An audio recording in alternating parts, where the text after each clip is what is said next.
Chers maîtres, honorable assistance, permettez-moi de vous présenter notre travail intitulé « Prise en charge en médecine physique et de réadaptation des prothèses totales de hanches et de genoux chez les patients hémophiliques ». Pour ceci, nous allons suivre le plan suivant. On commence par une introduction, puis après vient la participation et méthode, avant d'aborder les résultats qu'on va discuter par la suite et conclure à la fin. Alors, les hémorragies intra-articulaires représentent 90% des manifestations hémorragiques de l'hémophilie. Le genou reste l'articulation la plus atteinte, suivie par celle de la cheville, du coude et de la hanche. Une fois la destruction articulaire devient handicapante et invalidante, le recours à l'arthroplastie totale des articulations s'impose. Là, c'est une radio des genoux montrant la destruction articulaire. L'objectif de notre travail est de faire ressortir les difficultés de la prise en charge des PTG et des PTH indiqués chez des patients souffrant d'une arthropathie hémophilique, ainsi que d'évaluer les résultats fonctionnels en comparant la mobilité articulaire, le testing musculaire et les scores fonctionnels durant le séjour hospitalier. Nous avons mené une étude prospective descriptive ayant porté sur 5 patients suivis pour arthropathie hémophilique sur hémophilie type A, qui avaient bénéficié d'une PTH et de 9 PTG, dont 4 bilatérales et une unilatérale, au sein du service de médecine physique et de réadaptation du CHU Ibn Rushd, sur une période allant de janvier 2018 à octobre 2020.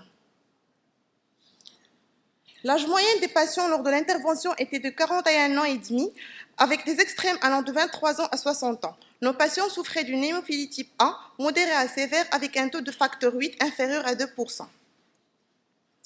Ils souffraient depuis leur enfance d'hémarthrose récidivante des genoux et des hanches, des douleurs chroniques et rebelles, d'une limitation de l'amplitude articulaire, des rétractions musculaires et d'amyotrophie, entraînant ainsi une diminution du périmètre de marche et retentissant sur la qualité de vie. Face à tous ces problèmes, et pour être le moins hémorragique possible vu le contexte de nos patients, notre prise en charge a été faite de, premièrement, un traitement médical avec des antalgiques paliers 1 ou 2, une antibiothérapie préventive et une supplémentation en facteur anti-hémophilique à dose de 1000 unités quotidiennement, 30 minutes avant la séance de rééducation. Deuxièmement, des bilans biologiques avec un bilan biologique standard, une recherche des anticoagulants circulants et des sérologies virales. Et troisièmement, des bilans radiologiques avec des radiographies standards face et profil des articulations prothésées, des radiographies standards des autres articulations si une complication est survenue et des examens échographiques en cas d'épanchement intra-articulaire.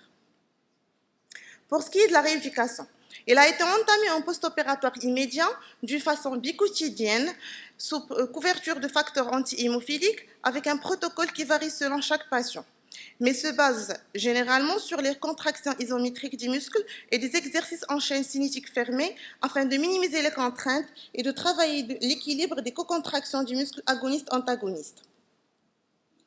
Et puis, dès que possible, on passe à la mise en charge en insistant sur le travail de la posture et de l'équilibre. Le renforcement des muscles clés de la marche, surtout du quadriceps, pour obtenir un bon verrouillage du genou lors de la marche. En cas d'épanchement articulaire, une mise au repos s'impose et la cryothérapie devient primordiale vu son intérêt analgésique et anti-inflammatoire. Par rapport aux résultats fonctionnels, l'amélioration la plus significative concerne surtout la douleur. Les résultats de l'examen clinique montrent un gain d'amplitude articulaire après l'intervention de 60 degrés pour la hanche et d'une moyenne de 48,8 degrés pour le genou, avec des extrêmes qui varient entre 20 et 70 degrés. Ce gain intéresse surtout la flexion, avec une réduction du fléchissement des genoux de 20 degrés. Par contre, pour le testing musculaire, il n'était pas si satisfaisant. Cela peut être expliqué par la destruction articulaire d'une part et l'amyotrophie et la raideur articulaire d'autre part. Le gain articulaire est traduit par une amélioration des indices de qualité de vie selon les scores de MIF, de WOMAC et de Lequen.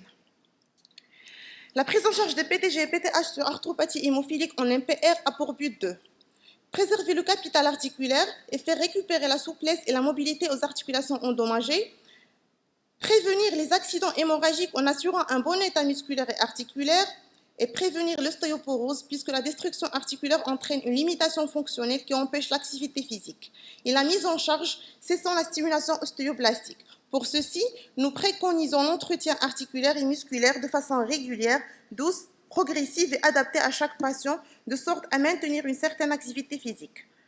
Pour conclure, l'arthropathie hémophilique est la complication la plus handicapante et la plus invalidante de la maladie hémophilique.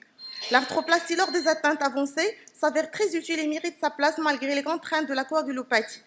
Il améliore la fonction locomotrice chez cette population particulière et réduit significativement la douleur, améliorant ainsi la qualité de vie. Merci pour votre attention.